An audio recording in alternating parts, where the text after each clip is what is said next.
He goes on. So she told her mother-in-law with whom she had worked and said, "The man's name with whom I work today is Boaz." Repeating the second thought of working rather than merely gleaning, she gives the name of the owner. Boaz is his name, and that's where he worked at. And technically, she didn't work with Boaz, did she? But because he is the owner of the field, it must be considered as working with him. Now think of us and Jesus, all right? We're not technically working with Jesus, and yet we're working with Jesus. So kind of make these mental applications in your mind as you're looking at what's going on here. He allowed her to glean. He allowed her also to thresh the grain, and in the process, he gave her water and food. Once again, does that sound like Jesus? Keep thinking of these things. And so it was technically with him that she had work that day. In this day of gleaning and working by Ruth, which Naomi asked about, we can and we should see parallels to our own lives in Christ.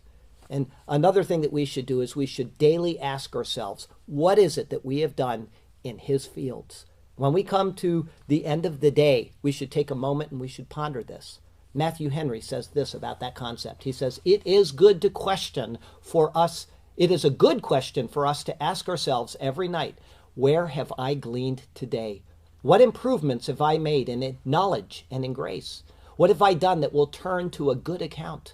When the Lord deals bountifully with us, let it not be found in any other field, nor seeking for happiness and satisfaction in the creature.